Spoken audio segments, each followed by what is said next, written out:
Цель сеанса.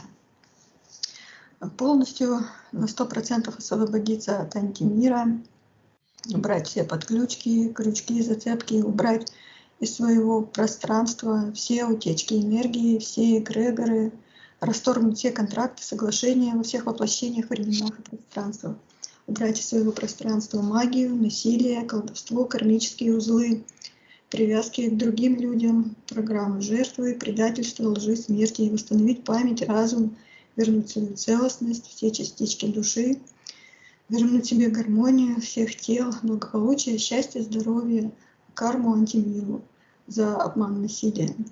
Убрать все взаимодействия с антимиром, отделяя истины от лжи и иллюзий. Желаю убрать морок, гипноз, сознание. Желаю освободить творческий потенциал, мечты от навязанных стереотипов антимира, направить их в положительное русло в соответствии с законами Вселенной. Желаю вернуть себе волю, уничтожить ограничивающие рамки, рамки мыслительных способностей, очищая все свое будущее от всех преград. Желаю стать чистой, свободной и гармоничной. Из детства. Вот мама рассказывала, что когда я была грудником, то она заметила, что я начинала вздыхать так же, как и она. Она смотрела на меня и беспокоилась о моем здоровье и вздыхала. Думаю, что она невольно передавала мне свои какие-то программы. Я попробовала, как предлагают психологи, представить все свои страхи. И обнаружила почему-то себя образ, мне пришел какой-то скрюченный, такой вот как типа из мультфильма. Белка сумасшедшая там бегала такая, с желудем, с какого-то мультфильма, вот что-то вот похожее. И я тогда еще, у меня мысль приходила, что мне нужно выжить. Мне становится понятной причиной того, что меня в жизни мало что интересует, вот кроме выживания. Эти программы идут, видимо, фоном с детства. Тем более, что я свое детство почти не помню, вплоть до окончания школы. Родилась я у мамы, которая имела программу эмоциональной нестабильности и навязывала в детстве много страхов. Мое взросление проходило во времена перестройки, поэтому я буду перечислять и отказываться от тех программ, что я вижу у себя и у мамы, и предлагаю нам с ней вместе избавиться от этого. Я отказываюсь от программы феминизма, что мужчина не опора, все надо делать самой. И я даже не смотрела в сторону мужчин, оставались ли, может быть, у меня даже еще осталась какая-то программа отказа от своей родственной души. Потому что я как-то особо на мужчин никогда не рассчитывала, не надеялась, что там какую-то опору и помощь можно от них получить. Скорее даже наоборот, это как обуза еще дополнительно. Отказываюсь от неосознанных детских страхов, чувства одиночества, страх типа там Бабаек, Карабаса-Барабаса и других персонажей сказочных. Мама рассказывала, что я плакала, когда читали стихи про капусту, которая осталась одна на грядке, ей было одиноко, шел дождь. И пришлось рисовать в книжке солнышко, там еще что-то подрисовывать. Мои эмоции явно резонировали с эмоциями вот этой вот капусты одинокой. И отказываюсь от программы хорошей девочки и угождать маме и другим в ущерб себе. Отказываюсь от установки, что я ничего не могу продать, только подарить или выбросить, если вещь не нужна, даже если она хорошая. Отказываюсь от установки «мама, вырастить детей трудно, намучаешься». Мама не поощряла нас замуж выходить, детей рожать. Проблемы с нашими детьми, ее внуками, лягут на ее плечи, и это будет очень тяжело. Мама говорила, что ей приходила мысль, что лучше раз поплакать над умершим ребенком, чем всю жизнь плакать над больным. Возможно, что это было отвержение именно. Я ощущаю себя отвергнутой. Я предлагаю маме отказаться от этих программ. И врачи также отвергали мою жизнеспособность, говорили, что у нее будут еще дети. Я отказываюсь быть больной, отверженной. Я здорова, жива, я есть. Отказываюсь от установки обреченности. Когда случилась перестройка, то все накопления родителей пропали, квартиры у нас не было, накопить денег на любую покупку было трудно, и деньги постоянно обесценивались. Мама говорила, что все наши предыдущие поколения были раскулачены, обобраны, и мама сама легко раздавала деньги на помощь другим, все равно и они пропадут, и в результате мы оставались без денег. И еще мама говорила, что у нее нужно забрать деньги, чтобы она их кому-нибудь не отдала. И упрекала меня в том, что я ее не останавливаю от вот этих вот решений кому-то отдать эти деньги, помогать. Действительно, я ей никогда не останавливала. Если бы вот сестра об этом узнала, она бы точно так не дала бы никакие деньги никому, на чужих людей тратить. И я отказываюсь от присказки «не жили богато» и «нечего начинать». Фактически эта программа перечеркивает все наши общие начинания и неверие в нашу победу.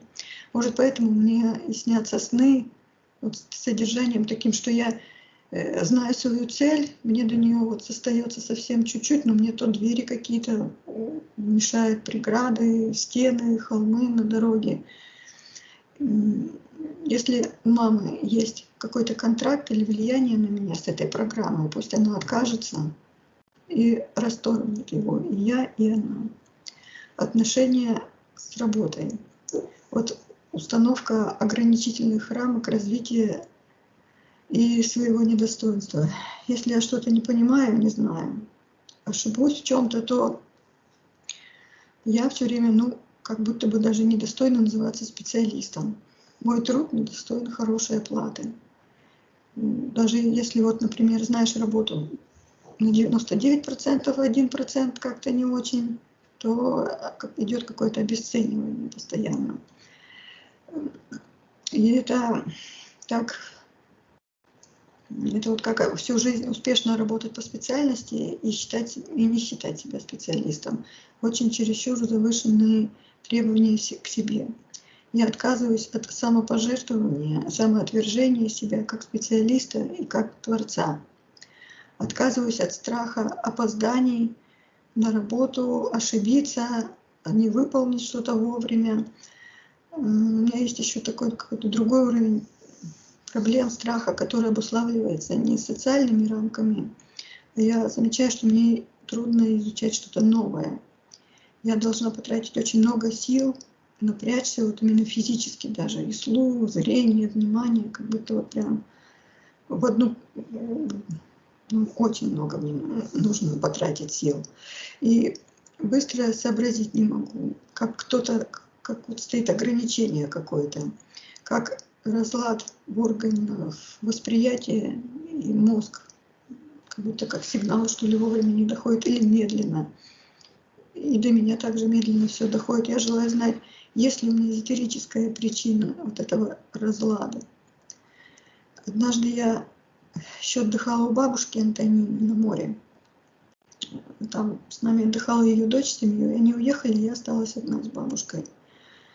Вскоре бабушке стало плохо, а я не поняла мало, что с ней такое. От скорой, от врача она отказывалась просто категорически. Что говорила, все пройдет, она как-то там отлежится. А в то время еще не было сотовых телефонов, и мне не проконсультироваться не с кем было. Я вообще не понимала в болезнях ничего. От еды она тогда отказывалась. И вот меня как будто рядом, вот я с ней нахожусь, а меня будто бы с ней и нет, как будто бы я ей мешаю. И я все время ощущала с ней, когда вот мы с ней вдвоем остались, свою неуместность. Вот именно не вину или беспомощность, а то, что я тут как-то не к месту. И подобные ощущения у меня тоже бывают также еще и на работе. Вот когда впервые у меня возникло это чувство неуместности и несоответствия себя вот месту нахождения, как будто бы я где-то в другом месте должна быть, а не здесь.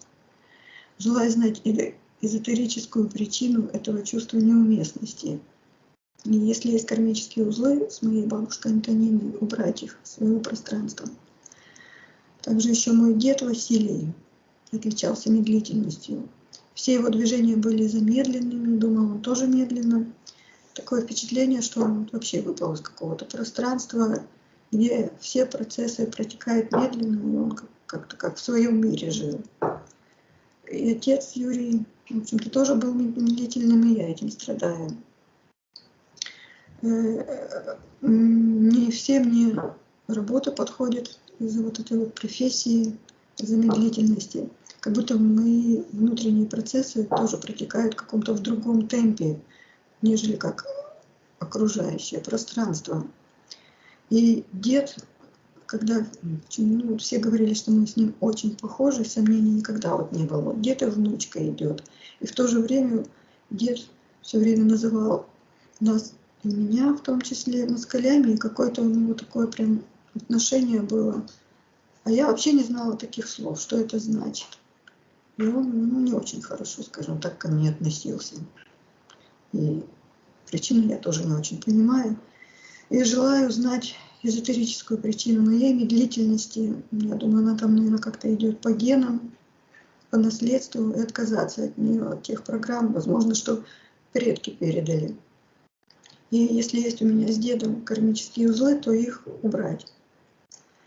А также, какие вот у меня еще ощущения, когда я куда-то устраиваюсь на очередную новую работу, то у меня как вот прежде нет сил, нет.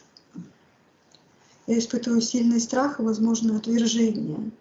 Но как будто я, опять же, не подхожу к этому месту и не оправдываю чьих-то ожиданий, даже руководителей или кого-то еще. И что я в любой момент могу вылететь, даже без причины. Как будто я опять не в том месте оказываюсь.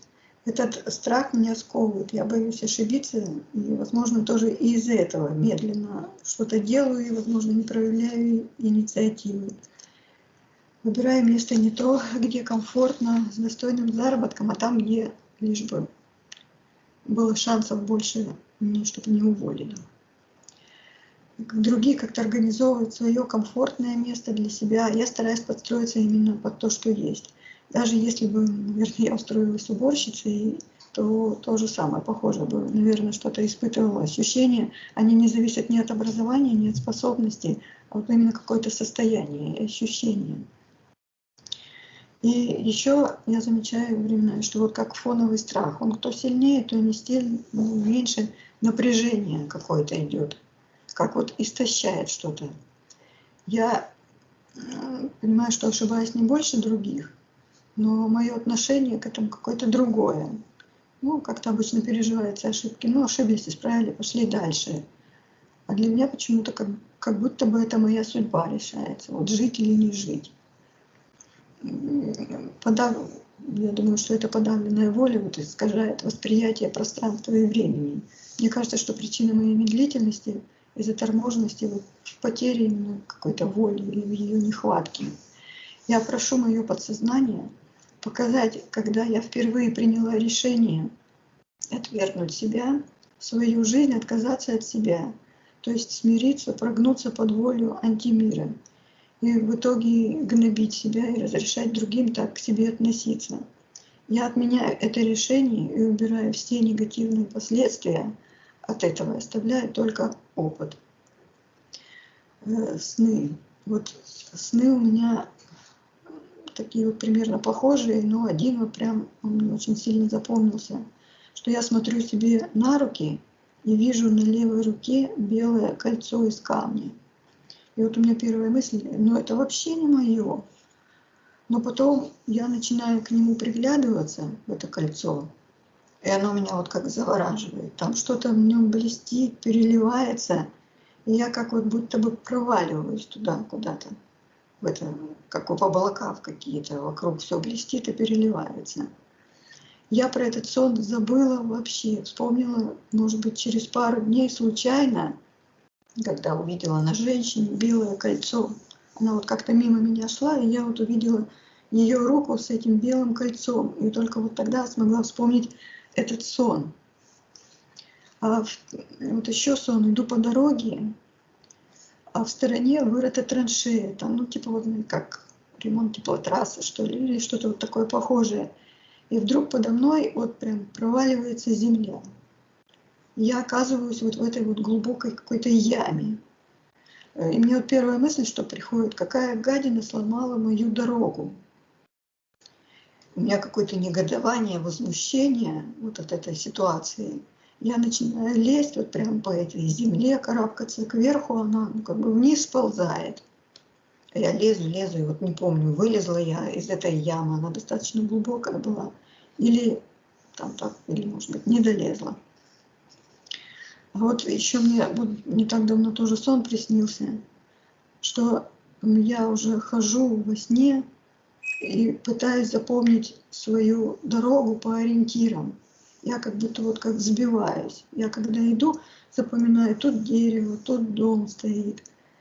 И когда мне вернуться нужно назад, я оборачиваюсь по этой дороге, и я не нахожу этих ориентиров. Дом куда-то дальше ушел, или вообще это другой дом. И деревья не такие, кусты какие-то не такие. Как я тут оказалась, вообще не понимаю. Хотя я уверена, точно знаю, что я запомнила дорогу свою. Вот. И также еще тут у меня какая-то интересная такая странная история случилась, что я устроилась работать в МВД бухгалтером.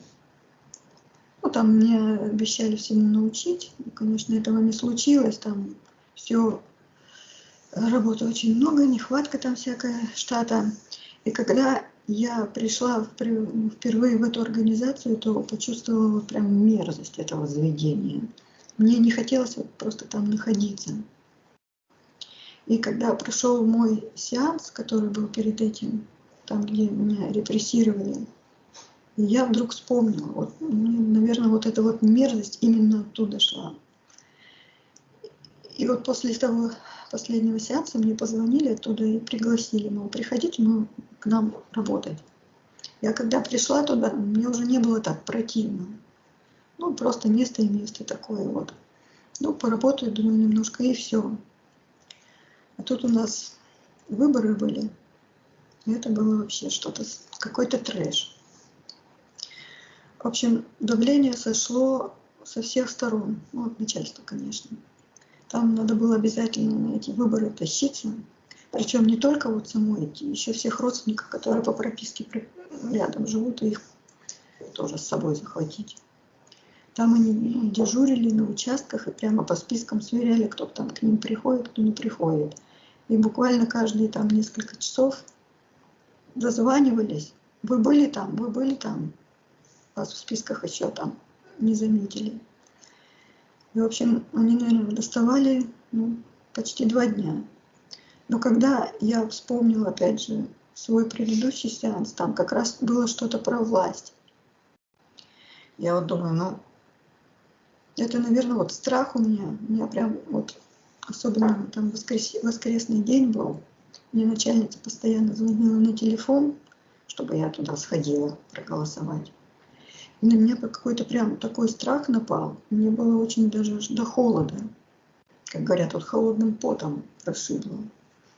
И я когда только вспомнила, что у меня был сеанс, и меня там тоже в этой же организации в итоге прибили, мне полегчало. И когда я это поняла, то у меня вот этот страх, он как-то стал меньше, и что самое интересное, мне перестали звонить вообще. Я, конечно, на эти выборы не ходила, но такое вот впечатление, я желаю знать, где у меня в теле находится этот страх, который меня пугал, вот, или что-то меня просто все весь день. И когда этот страх появился впервые, что является триггером, что это зацепило, я очищаю всю свою генетическую память от этого страха. Возможно, оно, может быть, идет даже из прошлых воплощений. Именно какой-то страх власти, что придут и чего-то могут сделать нехорошее. Также, я не знаю, может быть, всплывет, не всплывет, но я также отказываюсь от вызывания всех духов во всех воплощениях, временах и от Сильнозора, если он там со своими помощниками вылезет, от религии. это всего-всего гипнотизера. Передать моему роду маме Ирине информацию, сестре Елене передать информацию с моего сеанса и предложить ей все-таки собраться и дойти тоже до сеанса и освободить себя и своих детей. Виктория, ты в эфирном пространстве? Да. Что видно? Да. Вижу что-то. Ну ладно, отсоединись от этой ситуации. На счет 3 найди в эфирном пространстве эфирное тело Натальи. Наталья, 1, 2, 3. Ну, я ее вижу, но у нее такое сияние, вот так лучи так шух, шух, время от времени сияют, а какая-то вот пластина с правой стороны. Я вот посмотрела, подвигала ее, и она так как будто какой-то, как пластина такая на колесиках двигается вот так туда-сюда, белая. То есть это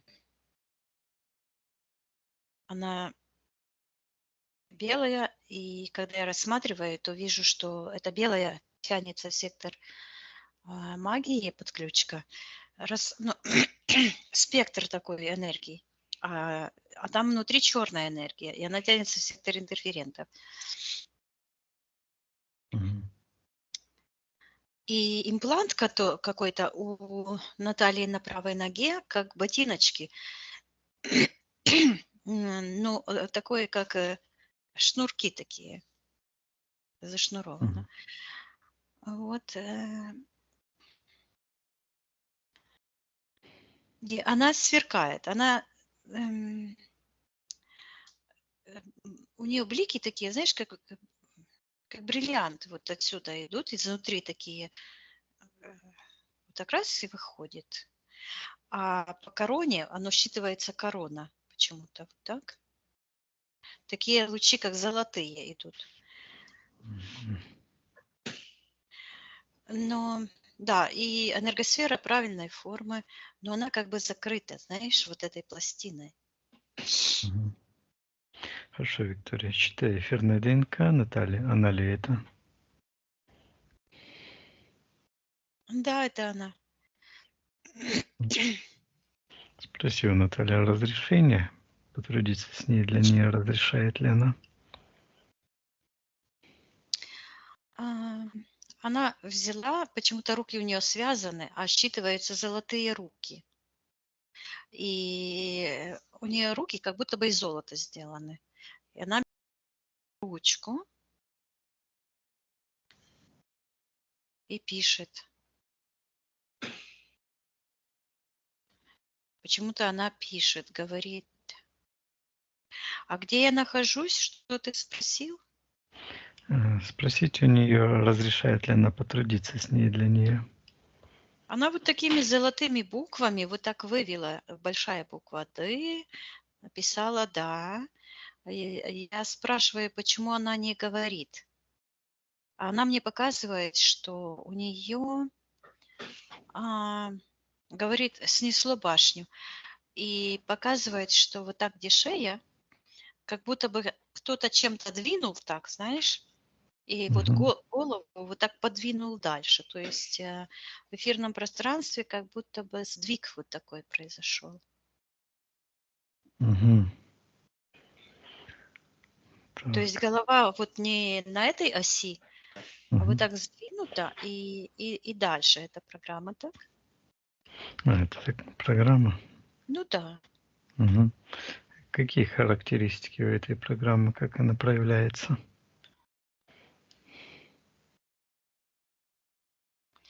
Я вижу, что в этой пластине, которая стоит перед правой ногой, там происходит как будто вот эта пластина, это как какой-то трансформатор, и там такие вот эти черные подключки и белые. Черные – это идет в сектор интерферентов, считывается потусторонний дух, а белые эти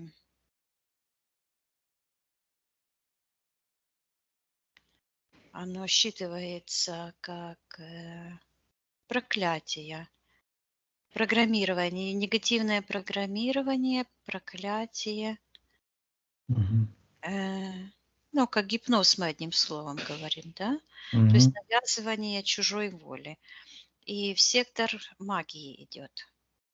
А в секторе магии находится такое, я слышу, окружение, такое пространство, и там такой балаган, как будто много людей там в Мгм. этом пространстве находится. Кто там И, главный? да, и считывается потеря связи с собой. Мгм. Кто там в секторе магии главный? Приказываю проявиться согласно физической ДНК.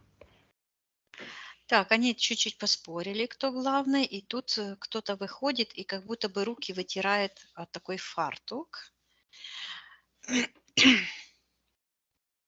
Мгм. Сейчас я спрошу, кто это. Но это... И вдруг я увидела, что это как эфирный двойник программы Иры, ее мамы.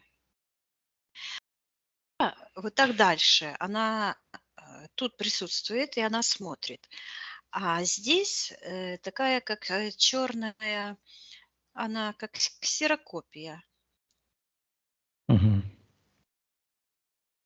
Так, и что она делает в личном пространстве Натальи? Приказываю ей этой копии отвечать. Вот она говорит, что показывает вот так, сдвигает с места голову, то есть по пят, так по плечи, показывает вот так. Мгм. И она говорит, что вот эта копия черная, говорит, что она служит капуцинам. Мгм.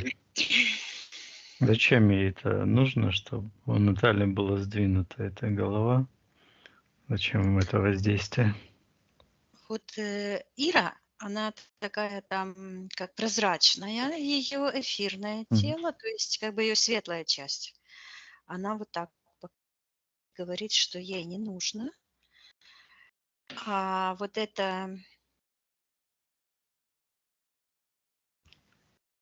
Программа? эта программа, это черная, это я хочу считать, что это. Мгм. Это как эфирный двойник. Мгм. Он, как мы говорим, это матрица, да? Мгм. То есть это оно считывается как матрица уничтожения, родовые программы. Вот то, что передано по роду, но оно передано, Мгм. извиняюсь, еще горлышко не это самое. Хорошо, Виктория, кто там хозяин этой программы в интерферентах? Приказываю проявить согласно эфирной ДНК. Оно такая сущность и считывается демиург, создатель, создатель, создатель потустороннего мира по какую-то другую сторону. Мгм. По сторону реальности. То есть, другими словами, я слышу антимир, Мгм. цифровое пространство, демиург. Мгм. Приказываем отвечать, что он делает в пространстве Натальи. Он шипит, угрожающе шипит. Я ему почему-то Карма ему. сказала, чтобы он заткнулся. Мгм. Говорю ему, заткнись. И он так и посыпался как-то вниз. А, Но говорит не только о ней, а говорит о всех. И говорит, цепная реакция. Мгм. Говорит дедушка, прадедушка. И вот так это через сектор магии. То есть и вот эти люди, оно считывается как окружение. Это не только родственники. Это по цепочке? Да, и мне вот это идет, эта аналогия, это соответствует этому психологическому понятию внешний локус. То есть это ориентирование сознания на то, чтобы угодить другим.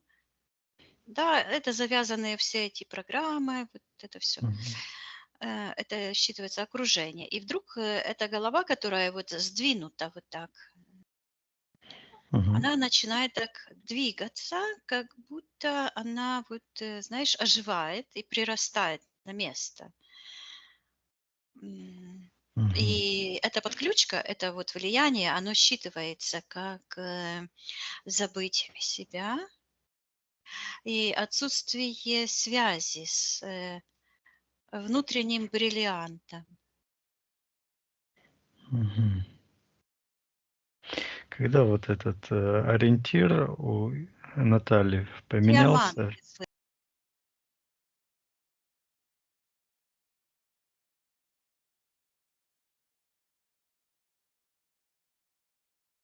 как вот именно не как алмаз, а как уже ограненный. А, ну да, алмаз ограненный, получается бриллиант, даймонд. Хорошо, Виктор, давай посмотрим, когда у Натальи впервые в этом воплощении сдвинулся этот ориентир сознания. Я вижу ее маленьким ребеночком. Эта ситуация в секторе магии относится. И кто-то говорит, она умрет. Кто это сказал? Приказываю проявиться. Это говорят вот эти программы, это вот этот демиург говорит, ей Мгм. меряют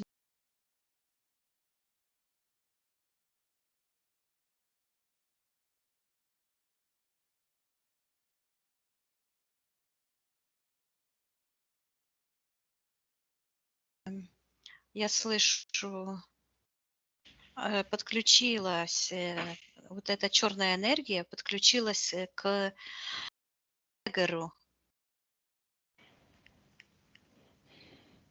да, к какому-то эгрегору, Э, очень темная энергия.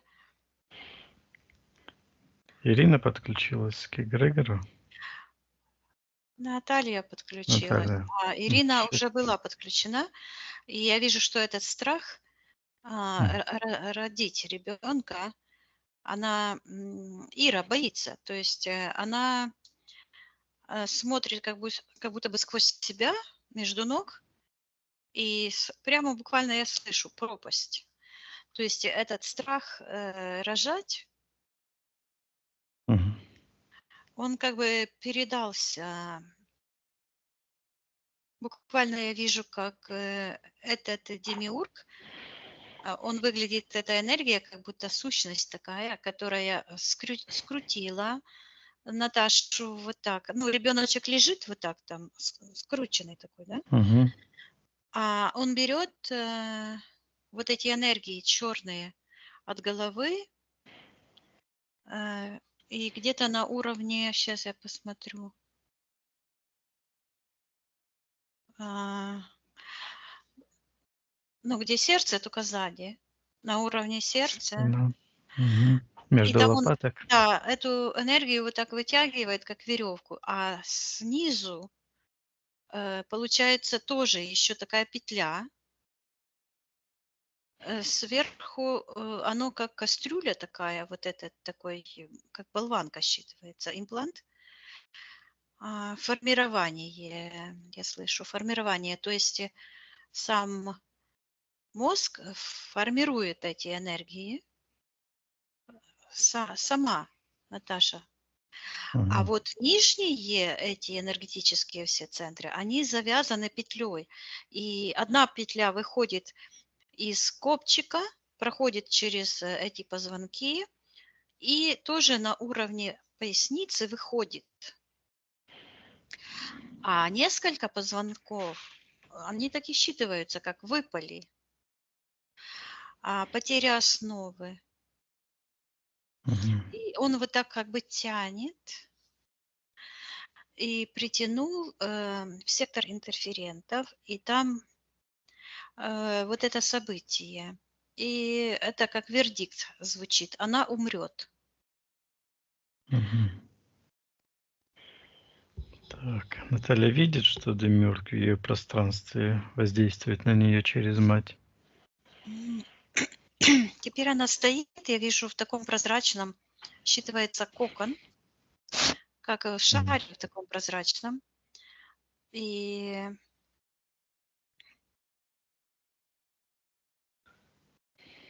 она смотрит перед собой, Мгм. а у нее как будто бы экран такой перед ней. Оно считывается экран будущего. То есть это формирование будущего. Это вот этот экран, на который выносится визуализация, да, это как раз и есть этот механизм воплощения будущего.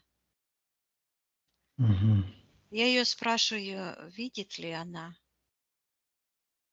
А она вот так выглянула из этой черной болванки и говорит, знаю.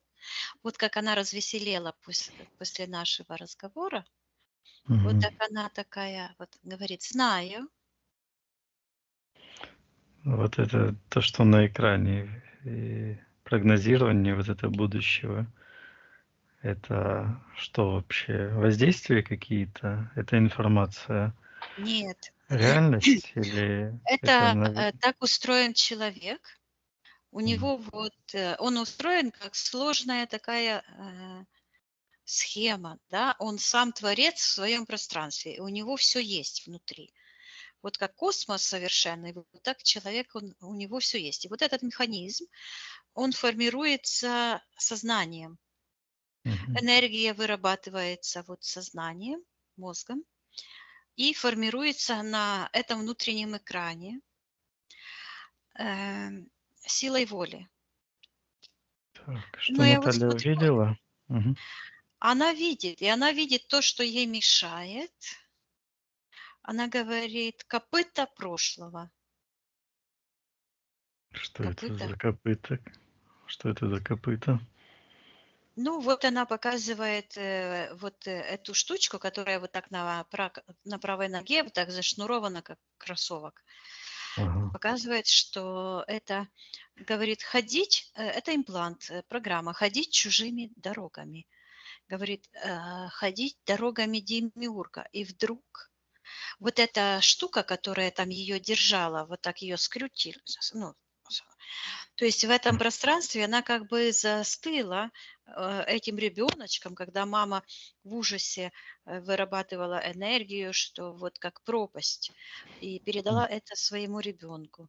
И это все лопнуло. Вот так это пух, просто Мгм. лопнули, как такие вот от напряжения эти нити, и эта штука уменьшается, а она увеличивается, и энергия ее вот выходит с этого пространства, где она этим ребеночком была, а ее энергосфера вот так, знаешь, как надувается, с одной стороны так увеличивается, а потом распределяется равномерно. А она стоит, ну, как сияющая вся. И именно вот это будущее, оно формируется, вот проекция идет не вот отсюда, из сердца.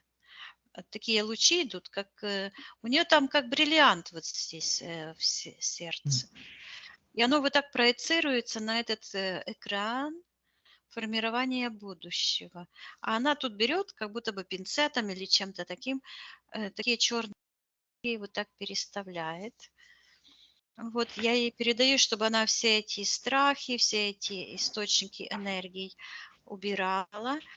И я вижу, как этот ребенок выходит и в секторе магии кто-то хватает на руки ребенка и бежит. Сейчас я посмотрю, кто это. Мгм.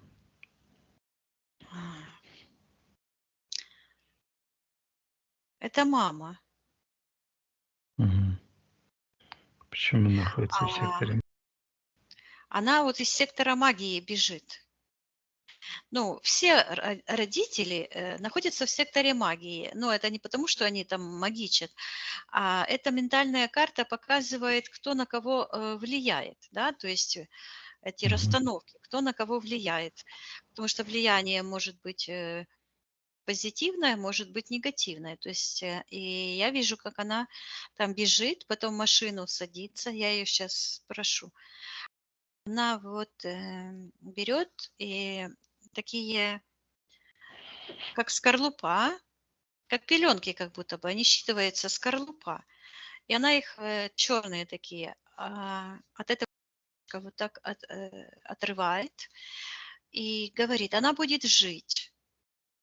И так интересно, и переносит этого ребенка в сектор первотворца. И вижу лицо Иры. Вот там, где оно стояло, вот там как бы сверху, где сектор первотворца. И она говорит, что я изменила свое решение. Вот так она сказала. Мгм. И я вижу, как это все как-то рассыпалось. И это общество, вот, Ага. которое галдело там, оно вот так как-то и начало как маятник вот так колыхаться под ногами у Натальи. Вот там, где это слово пропасть. Сейчас Мгм. я посмотрю, что это за эгрегор такой. Да, это там этот демиург.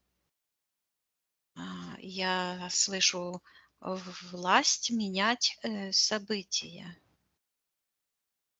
То есть вот этот процесс формирования будущего по своему замыслу, как украден этим демиургом у Натальи, ну, как и у М. всех, естественно. А, И он формирует, привязываясь, рычаги, инструменты воздействия, это как раз вот эти передача, вот это я снова вижу, эта цепочка, передача по наследству. Потому что гены – это на самом деле это информация, да, это передача информации. Вот. Я теперь передаю Наталье, что она может своим сознанием применить свою силу воли и свою способность творить свою реальность и отвергнуть вот эти родовые программы, которые передаются по роду, и где эта зацепка. Потому что оно тянется, как будто бы в колодце это цепь такая. И оно Мгм. потянулось вот в сектор интерферентов, вот эта цепь. И оно так идет, этот портал, сначала ровно, а потом как-то изогнулся этот портал. Мгм. Там Там, именно вот там я слышу бриллиант. И я вижу, там сверкает этот драгоценный камень. это А что, она так какая заволновалась, ее говорит, частичка что души? да, Мгм. это ее истинное я, то есть это ее, она осчитывается заряженная частица Богом, Мгм. Искра жизни. искра жизни, да, то есть потенциал, оно считывается, Мгм. коммуникация с Творцом, с Богом Мгм. и коммуникация со Вселенной, то есть я вижу, что в совершенном мире эта ментальная карта, которую я вижу, она будет меняться. Она будет выглядеть совершенно по-другому, потому что там не будет никаких интерферентов и никакой ну, магии тоже не будет. Оно все поменяется, Мгм. потому что я Хорошо. уже вижу это. Это хорошо. Давай, Виктория, посмотрим, когда Наталья потеряла эту искру жизни, что было на физическом плане, когда это произошло. Я вижу, там находится такая большая книга, огромная книга. И в этой книге, сейчас я ее рассмотрю, Мгм. как будто бы пинцетом кто-то такой камушек держит. А книга, когда я присматриваюсь, то там такие волны, как считываются жизненные дороги. И они такими волнами идут. Это считываются тягуны. Вот как эти Что волны значит? в море, М, тягуны, это те волны, которые идут в противоположную сторону, да. Есть течение м, прибрежных волн в одну сторону, а тягуны идут из моря, из глубины, и их не видно, этих волн, только с высоты видно. Но когда смотришь, то видно, что они такими полосками идут. Я это знаю, потому что я ж на океане живу, и об мгм. этом нужно знать, как ну, как выплыть, если тягун, волны, тягуны появляются, да. Нужно плыть параллельно берегу. И вот я вижу, оно так считывается, тягуны. Это такие энергетические черные волны, которые выходят от демиурга. И они вот, также они считываются лизуны, как язык у какой-то ящерицы. Мгм. Так вот, то есть цепляются за новорожденных, я слышу. Это вот эти энергетические потоки, которые цепляются и руководят всей жизнью, основываясь на этих родовых травмах. То есть, М. ну, это мы всегда видели, да, что любая магия, любое насилие, оно все держится на родовых программах. И вот эта книга, и там кто-то как будто бы черным пинцетом держит этот бриллиант. Кто это там держит с пинцетом, приказывая назваться, кто он такой? Вот этот демиург. А в этой книге вот эти тягуны. Книга это книга жизни. Я Мгм. слышу предшествующих воплощений, всех жизней на земле, Мгм. или Так. другими словами еще миссия. Мгм. И он держит таким черным пинцетом этот бриллиант. А что Когда обозначает этот черный пинцет? оно вот как раз и считывается тягуны, то есть Мгм. такие длинные волны. Что это за волны, как они проявляются на физике? На физике ходить чужими дорогами. Я вижу, как будто ноги вот так Мгм. шух в такие калоши и завязываются шнурки так крепко, чтобы эти черные калоши не упали, не сошли с ног.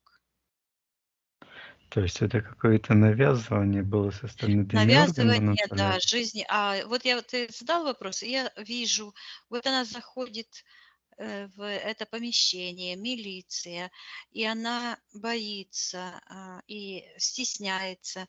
То есть это и вот это идет там такое убеждение негативное: Господни пути неисповедимы. То есть это я слышу локальное убеждение передачи ответственности за свою жизнь на внешние силы.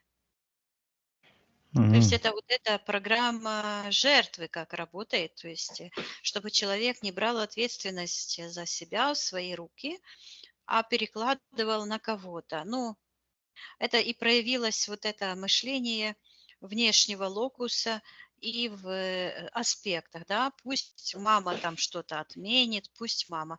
Нет, не пусть мама, пусть я. Да, то Мгм. есть когда человек берет ответственность на себя, он освобождается сам и освобождает тех людей, которые его завязали в эти отношения, потому что они в таком же положении, как и мы. То есть они прошли тот путь, только, ну, то же самое, да, и им тоже нужно освобождение. То есть проявление любви к людям помогает открыть вот этот путь любви первотворца к нам. Мгм. Так, это так проявляется программа. Да. А тот момент, когда этот бриллиант Наталья отдала. Да, там считывается, она говорит, что она потеряла связь с собой, и оно идет с собой и с Творцом одновременно. То есть потеряла, потому что это тот канал, который вот наше подсознание, оно связано с нашей божественной сущностью и связано со всеми высшими нашими проявлениями, то есть многомерная сущность мы, и с первотворцом. То есть это когда мы возвращаем, вот я вижу это буквально, да, это внимание обращаем на себя, то есть берем ответственность в свои руки за свою жизнь и за все наши решения, тогда мы налаживаем не только отношения с собой, но и с Творцом нашим. И я слышу, это дорога жизни. Ну вот это у меня слово, да, даже школа моя называется, которая готовится, Альфавита, да, что в переводе означает «самый лучший путь». Это путь к себе. Потому что, открыв путь к себе, человек открывает путь к Первотворцу и путь к жизни, путь к будущему. И вот она показывает, как вот этот внутренний экран и этот бриллиант, и оно вот прямо звучит вот так. Я просто знаю это определение, и оно мне звучит. Внутренний локус. То есть обращение внимания, ответственность, все в свои руки взять. Вот она говорит, золотые руки. О, как интересно! Золотые руки – это как кольцо. Держит золотое кольцо, да, держит своими руками бриллиант. Это кольцо – это оправа, украшение для бриллианта, да? Угу. И вот ее золотые руки – это как раз символ действий, я слышу. Символ действий, и только своими руками, своими действиями, своей ответственностью за свою жизнь можно взять вот этот бриллиант в свои руки. Вот как интересно. Вот какое кольцо ей приснилось. Угу. Это пророчество, да, я слышу, да. Считывается, это ее пророчество про ее будущее освобождение. То есть это вот эта книга, ее миссия, она это те обстоятельства жизненные, которые мы формируем своими решениями, и которые могут тянуть человека именно в преисподнюю, в эту пропасть. Она так и звучит, пропасть. Да? Угу. И вдруг она раз и посмотрела на этот ботиночек свой. Я ей передаю информацию и спрашиваю, когда она впервые потеряла этот свой бриллиант, свою основу. Оно считывается как основа. И это выглядит, что вижу как будто бы порода. Я, конечно, никогда не добывала алмазы, не знаю, как это происходит, но оно выглядит как будто бы в скале. Вот какая-то скала удерживает вот этот бриллиант или алмаз внутри, а она вот так двигает эту скалу черную и говорит, что это ее решение прийти в несовершенный мир. Да. Угу. То есть это как бы, я ее спрашиваю, о, кольцо, это ее первое воплощение на Земле, и оно считывается закольцовывать, то есть вот кольцо, и оно круглое, и основа вот, то есть как бы этот камень, да, и оно закольцовано, вот почему кольцо. И она говорит, что она прилетела, откуда-то прилетела. И выглядит она, сейчас я считаю, прозрачная такая. Она говорит, что у нее легкое тело. Угу.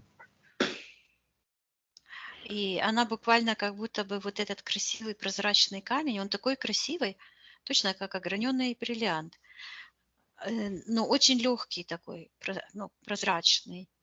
Мгм. И она его вот так как бы отдает вот в эту скалу черную. И она говорит, что она вмонтировалась а, в структуру и в систему Демиурга. И когда она там встала в эту скалу, то какая-то прозрачная, как пленка, шух, так наехала, как дверца такая, как будто бы закрылась. Ее там закрыла. А когда я смотрю на этот бриллиант, то я вижу ее лицо. Мгм. Спроси у Натальи, зачем она прилетела, встроилась в эту матрицу Демирга? Зачем ей это нужно было? Она говорит, чтобы спасти. Кого? М. Кого она хотела спасти?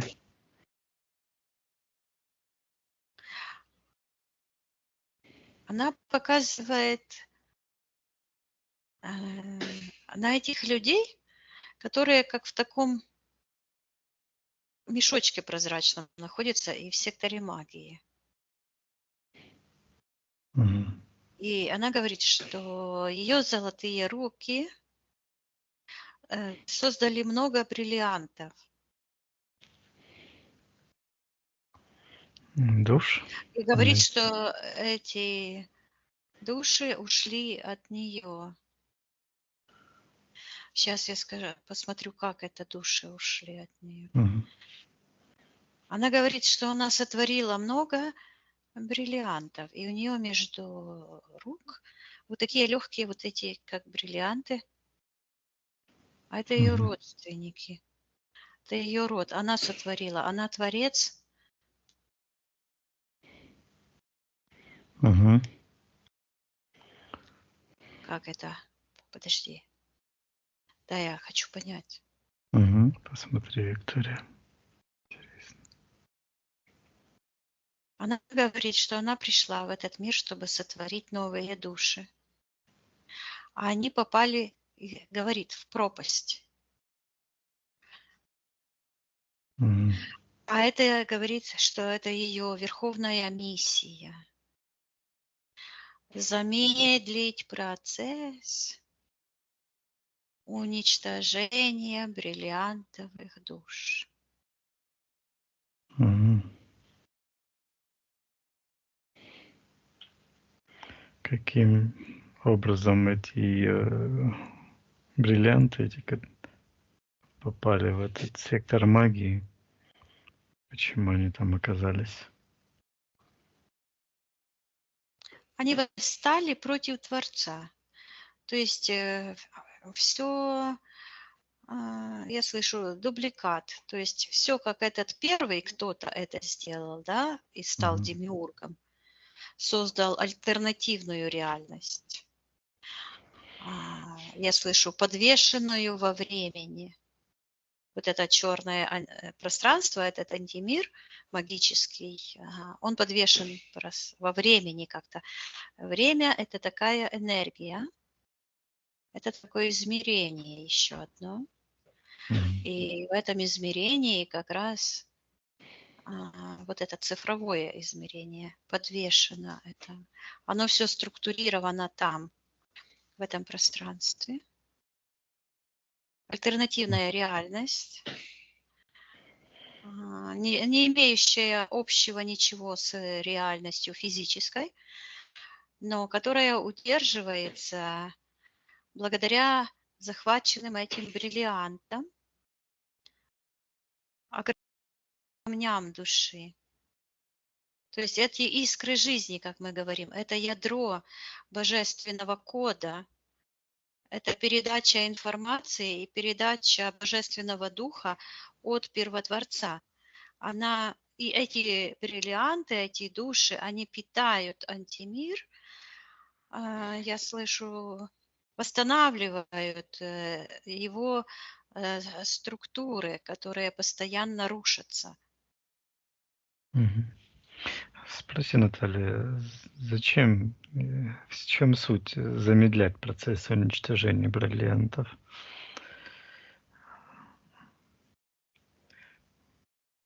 Она говорит, что иначе они пропадут. Мгм. А как-то их спасти, они, чтобы они... Она говорит, что показывает, что она, когда творит, то она вынимает из этих э, вот у нее перед ней такие, как ну, почти прозрачные такие, как бриллианты, да? Мгм. К каждому бриллианту вот эти тягуны привязаны. Они как червячок такой в бриллианте. Мгм. Ну, как этот включение в бриллиантах бывает, да? Ну да, там какой-нибудь изъян, например. Углерод какой-то или Мгм. что-то еще. А вот это черные, как червячки такие. Так это не червячки. Это детки скрюченные вот так. Мгм. Передача, я слышу, демонического духа по наследству. То есть вот эти, ну, это же естественно, что наши мысли и слова имеют определенную энергетическую, информационную энергетическую структуру, да? То есть Мгм. каждое слово, оно как бы, вот я вижу, разложено вот по таким градациям, я слышу, во Вселенной. Такие идут пространства, они вот как этажи, вот так вот, М. и их там очень много, миллионы просто этих этажей, и каждое слово, каждая мысль имеет свой энергетический заряд. И есть слова, да, которые убеждения, я слышу, которые они заряжены очень негативно, и они вот так просто скатываются с одной ячейки на этаже ниже, ниже, ниже, ниже, ниже. А она снова говорит, что ей нужно замедлить процесс. Мгм. А какой процесс? Она М. говорит уничтожение бриллиантовых душ. Для этого она пошла на воплощение. Да, Мгм. она, вот ее высшее я, она такая, она богиня какая-то. Мгм. И что по плану Наталья э, хотела, хочет сделать? Она буквально берет, как вот эти щипцы были такие, как пинцет. Мгм. А у нее в руках такие штуки какие-то, длинные палочки такие. И она берет эти бриллианты, как будто бы считывается из горнила. Там огонь такой горит. Я Мгм. слышу это горнило, переплавка душ, превращение как бы этих сверкающих душ в черные бриллианты. Мгм. А она пришла и с этими щипцами, и вот так их с этого огня, как будто бы из металла горящего, вынимает и говорит: «Моя мама». Вот.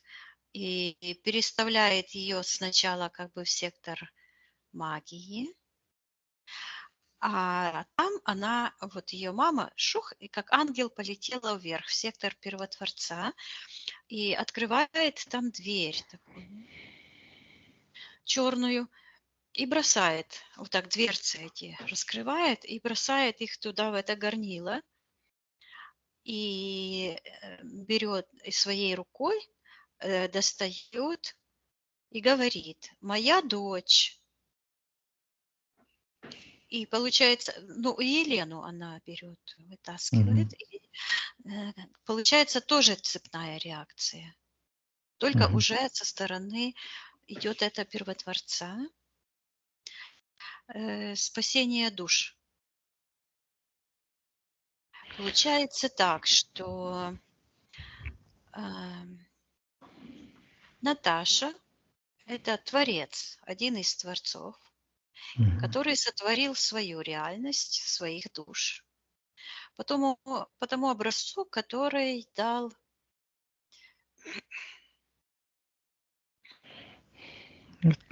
Первотворец любимый жизни. сын. Да. Мгм. Да, то есть получается, что первотворец как будто бы сотворил духовных сущностей, а духовные сущности, творцы, уже творили физический мир.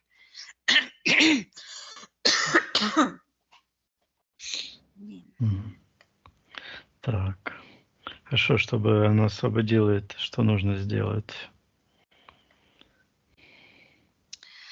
Она говорит, что нужно, что-то говорит, вот у нее щипцы такие длинные, и говорит, горнила, убрать из реальности горнила власти Демиурга. Угу. И говорит, что отказаться от претензий антимира. Так, а это Так. как? Претензии.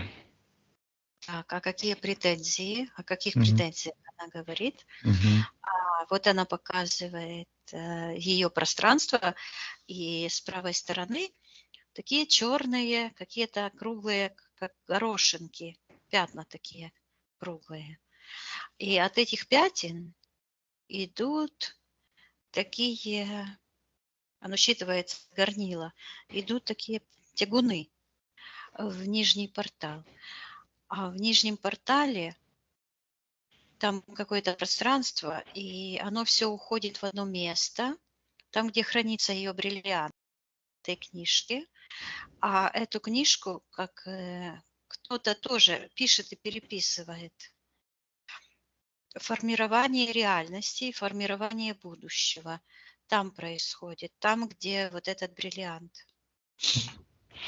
Когда Наталья впервые позволила переписывать книгу жизни, где этот контракт, договор? О, я вижу, она разделилась вот так пространство вертикально, и подлетел такой, как дракон. Мгм. Энергия, как тел в этом таком темном пространстве, и смотрит как будто бы через окно, а здесь Наташа, Мгм. а здесь она сияющая такая стоит. И я вижу, она продвигает, как бы протискивает свою ногу вот в чужое пространство Демиурга. Мгм. И отдает она при этом свой бриллиант. Я ее Значит, спрашиваю, какой контракт она подписала, на что она согласилась, в чем состоял обмен. мгм. Она говорит рукопожатие и показывает, что рука за руку, вот так, как будто бы взялись за руку, ну, как на Мгм. вот так. И говорит, что подписала договор о ненависти. Что это за договор? Какие условия? Я слышу возненавидеть себя. Причина падения человечества. Мгм. Это она обязалась возненавидеть себя? Да, Зачем ей это нужно было? Ну, то она есть... показывает, говорит, Мгм. чтобы пройти путь, и показывает эту книгу, в которой ее путь, он как такие считываются водоносные жилы, а похоже, как жилы, в которых такие бриллианты, ну, Мгм. просто такими, и между тягунами этими. Мгм. Получается, вот еще раз Жила. спроси. Да, да. Так, значит, она пройти этот путь, а что со стороны этого демиурга? Он хватает этот бриллиант и положил себе как будто бы в карман с правой стороны. а карман такой длинный, как портал. И этот бриллиант уходит постоянно вниз. Опускался, опускался, а потом пум, я слышу часы. Оно установилось на каких-то стрелках. Это пространство. Раз, и остановилось. На стрелках часы. И я слышу, что до момента прихода власти. Так, а кого? Власти кого? Он говорит демиурга. В физическую реальность. И вдруг я увидела Путина, который сидит на мавзолее. То есть его голова даже не сидит, а его голова в таком каком-то, как трафарет, на этой пирамиде, а под этой пирамидой лежит, я слышу, труп уличенного в сознании. Вот этот Ленин типа там лежит.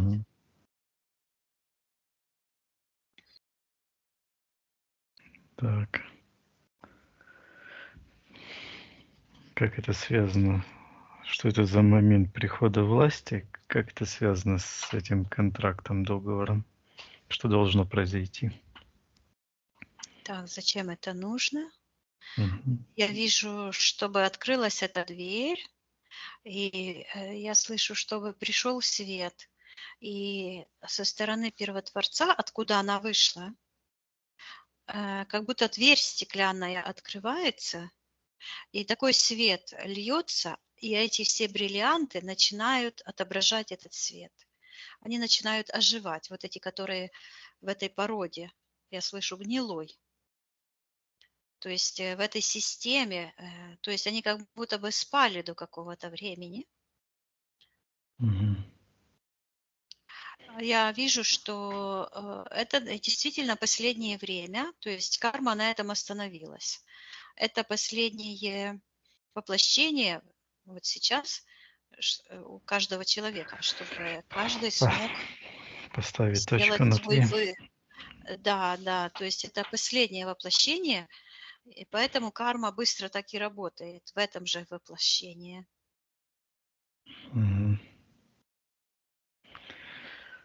Так. Давай в целом посмотрим этот контракт. Какова его суть? Я ее сейчас смотрю. Так, она как-то берет его, вот так забирает, этот бриллиант, и он такой становится большой, он начинает расти. И всю ее голову, вот как бы основание вот здесь, и всю ее голову вот этот бриллиант, он считывается как живица. Я слышу, живица. То есть это живая часть души. Я слышу запрограммированное счастье, осознанный выбор счастья. И я вижу, как она буквально добывает этот бриллиант. И я слышу возвращение себя.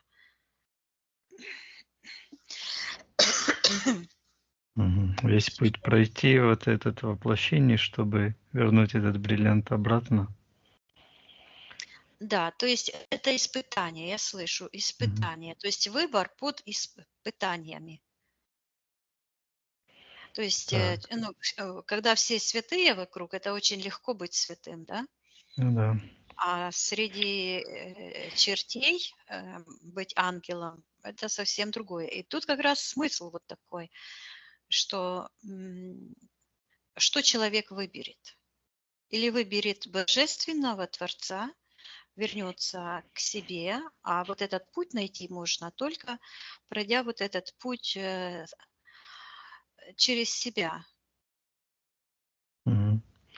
Так, а в чем скрытый смысл Натальи в этом контракте? Она вот так провела рукой, говорит обрести покой. спокойствие и доверие к себе, и говорит починить реактор сознания. О, реактор сознания и показывает вот эту голову, которая вот так сдвинута. Мгм. Говорит починить физическую реальность, исправить недостатки в творении. Вот это, что она стояла там и вытаскивала из своего творения эти черные копыта, она говорит. А М. копыта это как будто пробежался дикий конь, знаешь, черный, и оставил следы.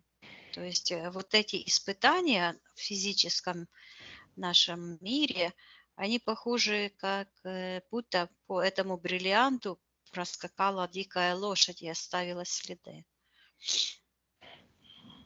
И она Мгм. говорит снова, обрести спокойствие, обрести будущее, сбалансировать. Говорит выбор, сбалансировать выбор. Так, а со стороны Демиурга какой скрытый смысл в этом контракте? Вижу, вот так он хватает, знаешь, как украсть. Украсть и под полу спрятать. Я слышу увести в заблуждение, никогда не отдать. Мгм. То есть идти на все ухищрения и говорит забрать цепочку себе. Мгм. Вот эта цепочка, да, вот эти все Бриллиант. творцы, наш род фактически, да, то есть забрать все к нему же, Мгм. чтобы эти бриллианты, души эти поддерживали жизнедеятельность демиурга. Так, а в чем подвох этого контракта? Но это как раз и есть скрытый Что смысл. он не Да, собирается? Мгм. да, то есть это обман. Мгм. Спроси Наталья, видит ли она весь этот смысл Демиурга? Она говорит, что она видит и вот так пальцем стучит, а у нее тут золотые часы и со стрелочками. М. Что это за И часы? она говорит, что время пришло, Мгм. сказкам Демиурга, конец. Мгм. Хорошо, если хочет Наталья, пусть она откажется от всех претензий Демиурга, антимира.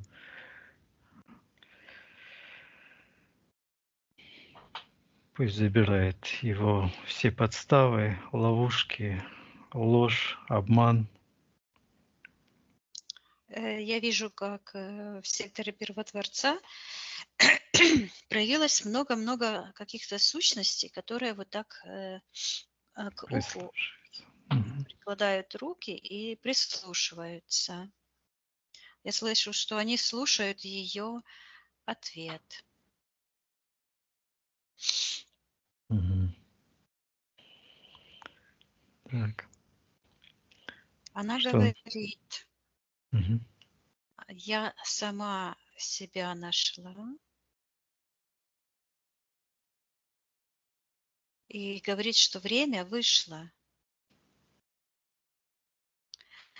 И она снимает вот этот как башмачок типа, имплант с правой ноги, и его вот так выкручивают, как одежду мокрую. И с этого башмачка полилась такая вода черная, и там эта морда этого демиурга. Мгм. И она говорит, что она вышла из реальности демиурга и обрела опыт. И я вижу, что в ее пространстве, там, где с правой стороны были такие изъяны, черные точки, там сияют такие бриллианты. Она говорит, что это души ее домашних творцов. Хм. А я ее спросила, а что она нашу Вселенную сотворяла? Она говорит, нет. Она говорит, что она сотворяла вот эти мерности, этажи эти, М. эту цепочку, образно говоря, да?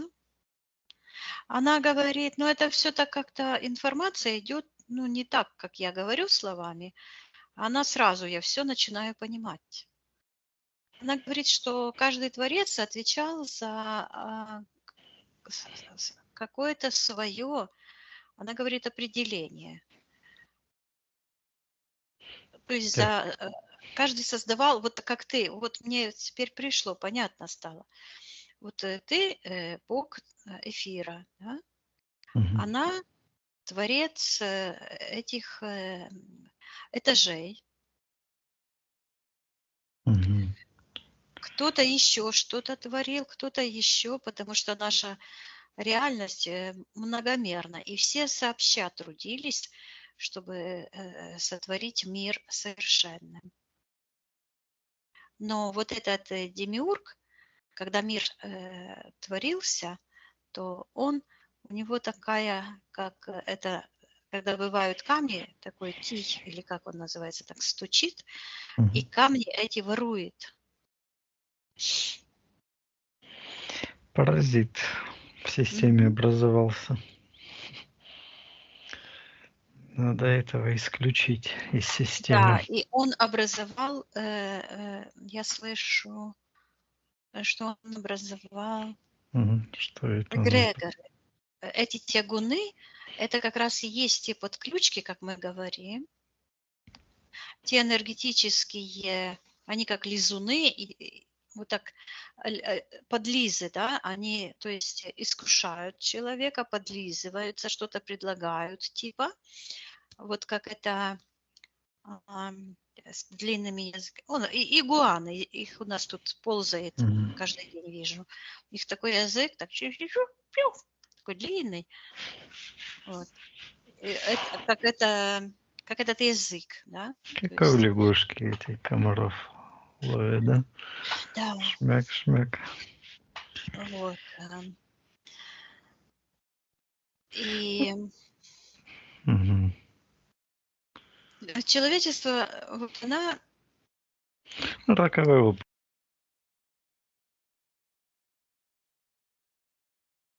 ну, для некоторым садизм это нормально, да? Вот, ложь это тоже нормально. Для других ненормально даже войти в помещение энергетическое, заряжено плохими энергиями, да, то есть чувствует.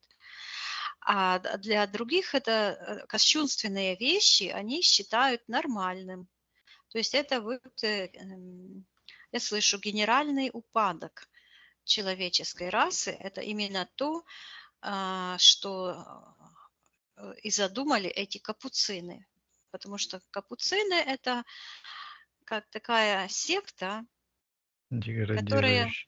деградирующая, да, которая работает на то, чтобы деградировать, затащить человечество в эти... Они, ну, Эгрегоры. Где можно будет они ободрать хотят, эти чтобы все бриллианты. человечество как бы Хм. погибло, закончила свое существование, потому что это последнее, то есть все, уже дальше не будет. Каждый должен выбрать сейчас, Мгм. на какой он стороне. Вот почему, когда началась война в Украине, то те люди, которые проявляли фашистующие энергии, они отпали. Вот Лидия, Тарас, Аня, и клиентов отписывалось там по 2000 в день, потому что они ожидали от меня, что я буду как бы, мы с тобой будем как бы поддерживать убийство людей, но этого мы не оправдали их ожидания. И в их понимании убивать других людей это нормально, да? Вот.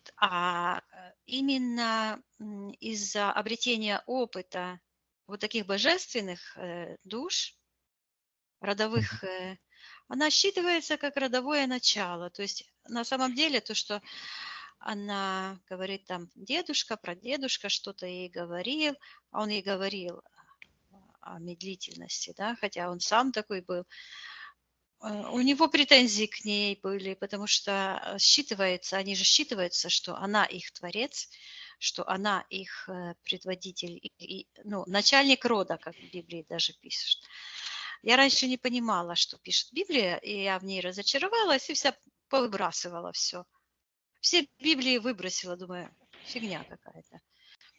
Вот. А спустя много лет я теперь понимаю, насколько она глубокая книга, и люди ее просто не понимают.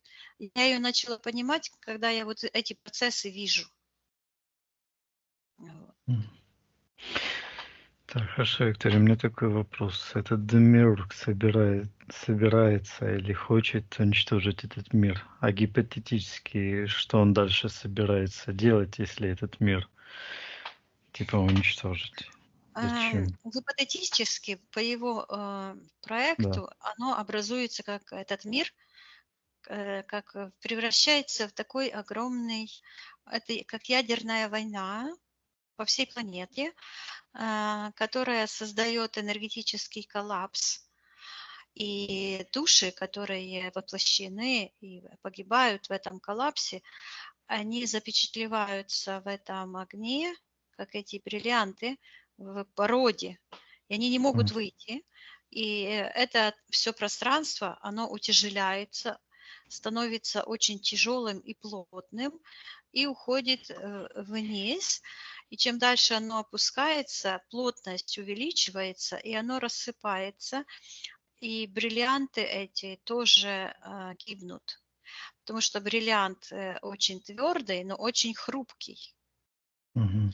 Бриллиант огранить можно только бриллиантом. Вот как Библия пишет, что лицо человека точит лицо другого человека. Точно так же. Вот мне это просто сейчас идет, да? Мгм. То есть, но если ударить молотком бриллиант, то он рассыпется на маленькие части. То есть он хрупкий, хотя и твердый.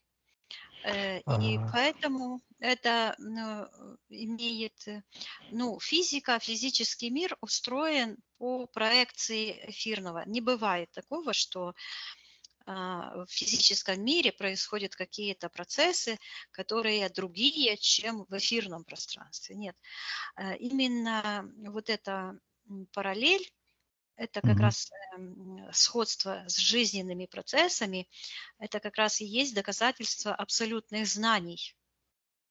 То есть, если знания можно подтвердить вещами, процессами, которые мы наблюдаем в физическом мире, то эта информация абсолютная, да, она точная. Это Мгм. такой, я просто это вижу, как такой тестер, который вот измеряет теплопроводность этих бриллиантов. Истинность. Мгм. Да, то Ой, есть тестер этот. так. Но вижу, что это путь в никуда, это пропасть, Мгм. потому что весь этот, все пространство, скажем так, с этими душами, оно рушится, разрушается. Мгм. Вот. Виктория, вот по плану этого демиурга, если эти души, эти бриллианты все там сгорят уже, уничтожатся, что он собирается сделать дальше без энергии? А он тоже уничтожается. Он поэтому, а, души уничтожаются, а он идет дальше, потому что он получает право. Люди же выбрали сами. Мгм. То Путин есть, сказал, например, это в жизни как работает. Путин сказал, идите убивайте других людей. А другими словами, это звучит так. Как оно на самом деле? Я приношу вас в жертву, потому что тот, кто поднимает руку первым, то есть агрессор несет ответственность, а не тот, кто защищается. А, То есть тот человек, который решает стать убийцей, он убивает в первую очередь свою душу. Да, он же добровольно пошел на войну. Точно так же добровольно мы выбираем все, добровольно кого-то осуждать, добровольно думать негативные мысли и так дальше. Не имеет значения, да? То есть что мы выбираем. Так, и он, типа, И погубив когда этот мир, человек выбирает, да, когда человек соглашается, выбирает принципы антимира, а не справедливые принципы священной вселенной, тогда он, а вот это слово уже звучит несколько раз, индульгенция. Вот ты просто считываешь эту информацию тоже, да, индульгенция. Он получает эти индульгенции за счет того, что люди соглашаются. Смотри, люди с России бегут. Война началась в Украине, одни пошли убивать, а другие убежали. Мудрые убежали, да? или Они не хотят убивать свою душу, они не хотят других убивать. отказались. Да, то есть они убежали. Может, они не очень осознанные, может, они думают, что украинцев нужно убивать, потому что здесь в Америке много, они живут в развитой стране, всеми благами пользуются, россияне, есть такие, да? Но они здесь, с Америки, хотят убивать украинцев. Но прогресс уже даже в том, что они убежали, чтобы не убить свою душу. Это уже как бы первый шаг к просветлению. Виктория, а вот этот Демиург, уничтожив этот мир, он что, собирается другие какие-то Да, миры? да, он сразу, он идет, как это, они же Ага. выбрали, то есть у него как То есть индульгенция вот это. Они выбрали, значит, я имею право. точно так же он уничтожил какой-то другой мир, в этот прилетел. Конечно. То есть М, это же по цепочке. Он пришел в этот мир, правильно, потому что предыдущие уже погибли, да? понятно. Он уже, и те, которые там погибли в тех мирах, они пришли в эти миры, чтобы продолжать то же самое. Илья как говорит, он же все об этом говорит. Но Мгм. только когда они действуют магическим путем, защищают то, чего уже нет, вместо того, чтобы защищать жизнь, защищать то, что есть, он что говорит? Он поддерживает войну. Он говорит, то есть он на стороне зла, он фашист. Тарас фашист, да, потому что он, ракетки летают, ну ничего, ничего, прилетят, нас тут поосвобождают. От чего? От жизни? Не знаю, что он там хочет. Ладно, Виктория, картина ясна. Давай вернемся к этому контракту Натальи с этим Демиургом. Что она Ну хочет вот с ним снова я в сделать? этот же момент, она забирает свой бриллиант, и она говорит, я нашла себя, берет этот бриллиант, и когда она его берет, переносит вот через себя в сектор Первотворца, она как бы посередине, она посредник. Мгм. Ее физический ум как раз и есть посредником, то тянется вот это такая вот, как я видела, это с этажами, знаешь, как будто бы продолжение такое вот. То есть этот бриллиант, он здесь вот сформирован, а когда оно тянется, то есть след остается такой, как точные копии, и их очень много. Я ей сейчас передам, чтобы она посмотрела, что это за копии. Мгм. А она говорит, демиургово пространство хранит память о всех событиях. Это вот эти и есть тягуны. И там остаются в этих воспоминаниях, как она говорит, в этом прошлом, россыпи бриллиантов, то есть вот эти как камешки такие, как будто бы распыление такое. Лучи света вот остаются там, и он их лижет. То есть он питается теми решениями, когда человек принимал решение поступиться своим положением Творца, своей волей. Вот эта воля, как бриллианты там сияет. Частички душ. Да, и ее души, и ее творение, все вот это там такой след остался. Я ей Мгм. передаю, что она по конам Вселенной должна сделать, чтобы полностью освободить ее божественную душу. А она говорит, закрыть преисподнюю, закрыть провал, И возвращаемся сейчас мы в детское, когда она идет перед рождением. И говорит, она вот так, голова у нее внизу, Мгм. она готовится к рождению и говорит маме, это твой страх, а меня ждет, говорит, прекрасное будущее. И когда она рождается, то она попадает головой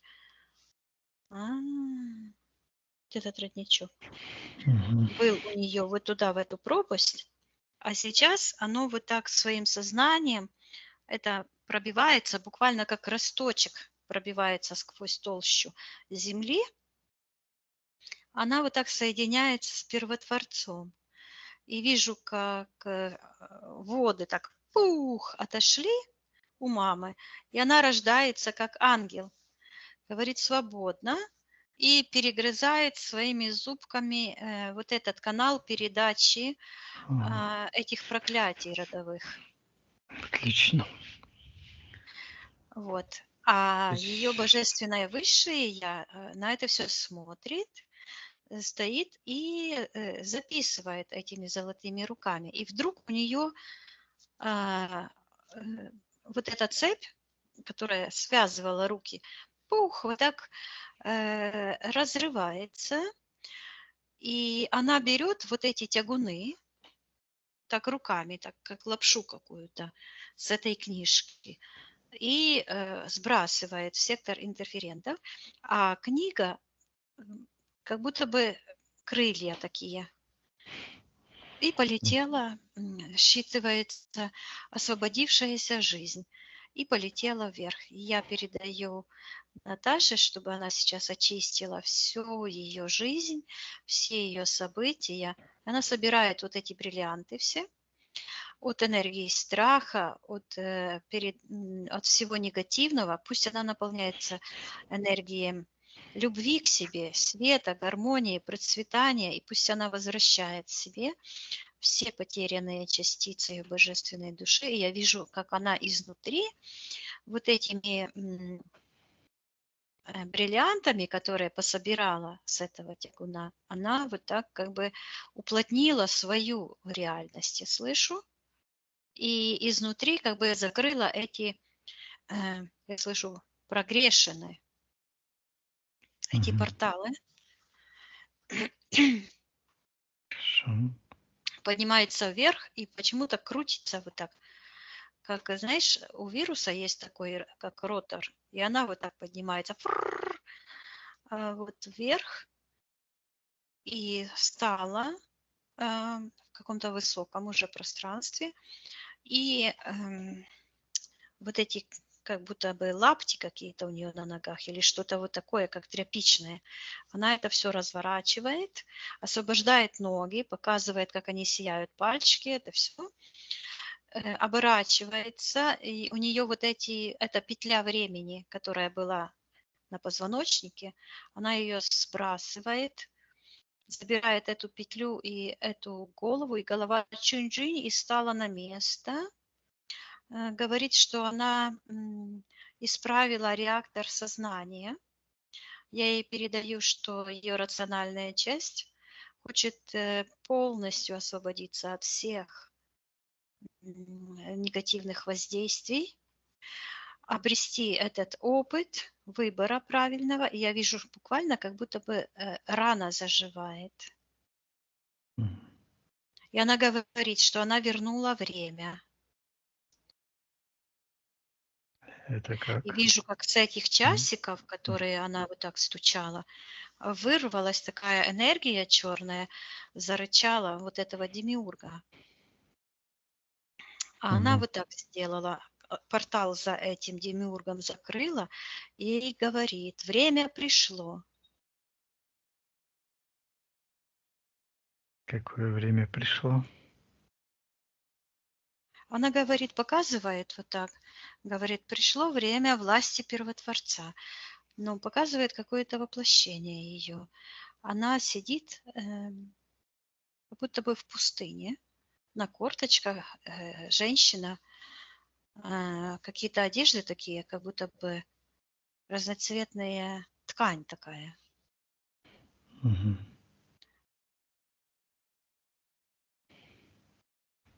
Так. Она сидела на корточках и что-то палочкой рисовала, часики рисовала. А потом в этих часиках этот ободочек, кольцо это, и стрелочки сломались, они черные.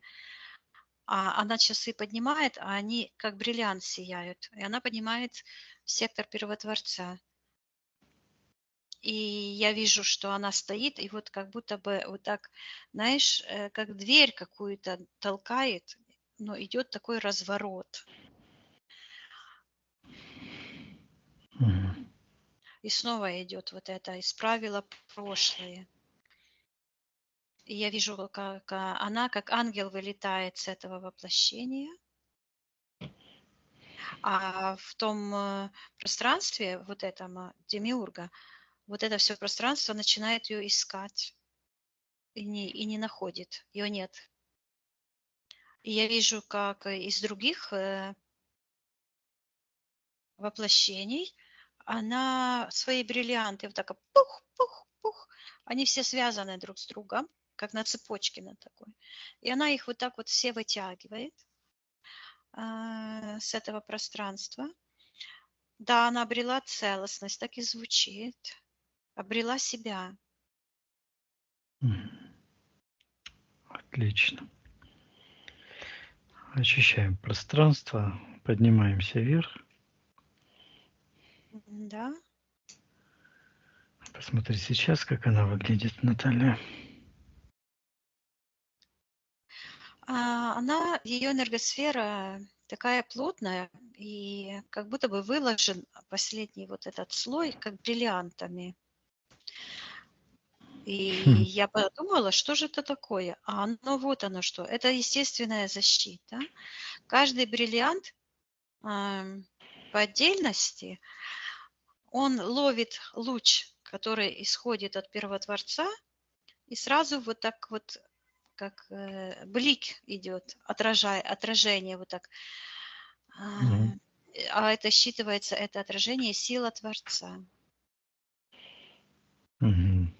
Генератор власти Творца.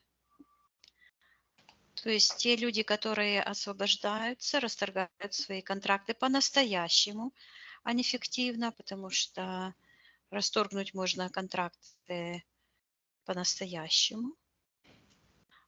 Вот. То те люди приближают вот власть Первотворца.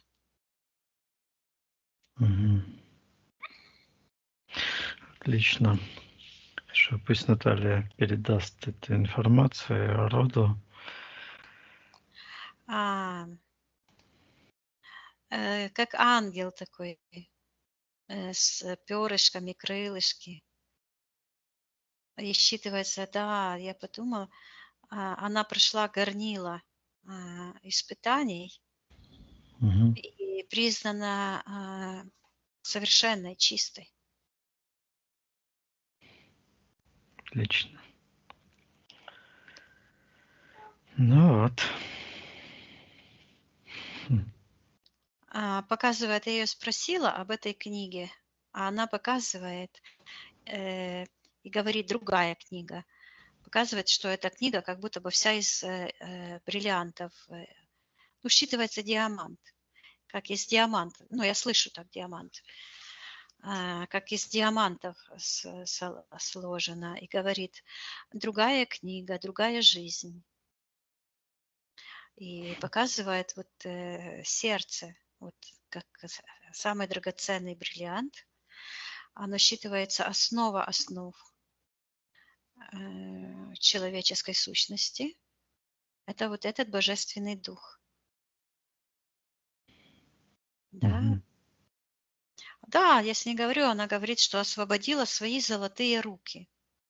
Показывает руки, а они сияют такими золотом, считываются как золото. Я подумала, почему именно золото? А это золото, оно не вступает в реакцию, то есть оно не соприкасается с Нейтрально. злом, Мгм. да? То есть оно Мгм. не нейтрально, да, то есть оно Да. принадлежит своему, верное своему внутреннему коду, скажем так. Нейтральности в мире не бывает, это ложь большая. Вот Швеция была нейтральна столько Химические, лет, да. да? Мгм. Она была нейтральная до тех пор, пока Россия не стала угрожать всему миру, и Швейцария, и где их нейтральность подевалась. То есть это ложь. Человек не бывает, ну, точки стояния не существует. Или человек движется к жизни вперед, или падает назад. То есть процесс реформации себя, трансформации – это постоянный процесс, который не прекращается никогда. Точки стояния и нейтральности не бывает. Вот. И она говорит, я живая. И так интересно, одновременно вот это, и эти диаманты считываются, и такие, как перышки, вот это такие, как такие, знаешь, завитушки. Мгм. Говорит, что ей пора. Смотрит на сектор Первотворца, говорит снова, что нашла себя. Я ей передаю, что она сейчас может передать информацию своему роду. Да, пусть передается информация, опыт. Так, и пусть она это карму Демиурга, пусть полностью отдает им, интерферентам, это все то, что им причитается. Она говорит, я не дала ему разрешения. Он ее вот там ищет, ее нету. Она говорит, я не дала ему свое разрешение. Хорошо. Закрываем все порталы, поднимаемся вместе максимально вверх. Мгм. Спроси у Натальи, все ли мы сделали для нее на этом сеансе. Да. Мгм. Хорошо. Тогда благодарим ее за труд. Прощаемся с ней. Виктория, отсоединяйся от всех и всего. Да. Проверяй твое личное пространство. Да, все чисто. Угу. Наполняемся энергией любви, жизни, света. Я посчитаю от 1 до 3, ты выйдешь в физическую реальность, где с тобой разговариваю, будешь себя чувствовать великолепно. 1, 2, 3. Возвращайся.